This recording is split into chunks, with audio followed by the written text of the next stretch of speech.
యాకోబు, యోహాను, పేతురు. వీళ్ళ ముగ్గురు కూడా ఇన్నర్ సర్కిల్. పాస్టర్ గారికి అందరూ దగ్గరికి రారు, ఒక సర్కిల్ ఉంటుంది అనమాట. వాళ్ళు మాత్రం పని చేస్తూ ఉంటారు. సో మిగిలిన వాళ్ళు కూడా ఉంటారు, కానీ అది సెకండ్ సర్కిల్లో ఉంటారు.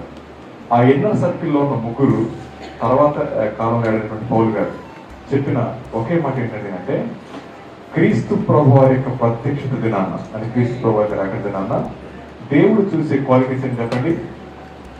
రొట్టెలో చేయి వేసావా, చర్చికి వచ్చావా, డబ్బులు ఇచ్చావా, లేకపోతే పాత ఇది కాదు, ఏమన్నా చెప్పండి. ఒకటి నిష్కలంక జీవితం, రెండోది అనింద్యమైన జీవితం, మూడోది నిరపరాధ జీవితం. అనలైజ్ చేసుకోండి, 3 విషయాలు రాసుకోండి. ఒకటి నిష్కలంక జీవితం, 2 అనింద్యం, మూడోది నిరపరాధ జీవితం.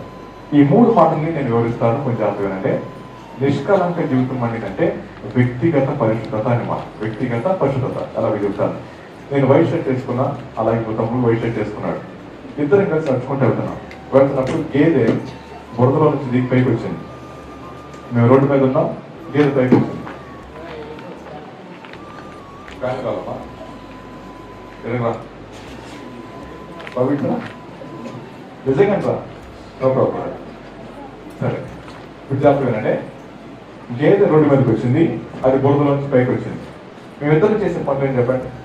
ఇద్దరం వైట్ షర్ట్స్ వేసుకున్నాం, వైట్ ప్యాంట్స్ వేసుకున్నాం అనుకోండి, అమ్మ దూరంగా పారిపోతారు. సరే నేను తాగేస్తున్నా, నేనేం చేస్తాను? వెరీ గుడ్, దానిలో పడతాను. ఇద్దరు తెల్ల చొక్కాలే, ఒకడు పారిపోయాడు, ఒకడేమో దాన్ని పట్టుకుని ఆటలాడుతూ ఉన్నాడు. కారణం ఏమంటారు? వాడు తాగుబోతు, ఇది మంచోడు.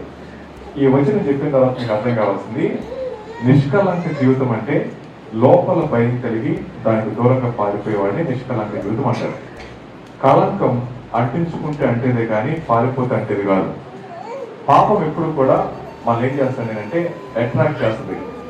ఉదాహరణకి అనుకున్నాను, మీరు ఈరోజు చికెన్ షాప్కి వెళ్ళారు అనుకోండి, లేదా చికెన్ పకోడీ సెంటర్కి వెళ్ళారు అనుకోండి, వేలాడ తీసిన కోళ్ళు కనపడతాయి. నీ కోరి ముద్ద తెచ్చుకుంటే లేకపోతే అనుకుంటే వెళ్ళిపోతాం. సో అది కనపడుతుంది, కానీ కొనమని బలవంతం చేయదు.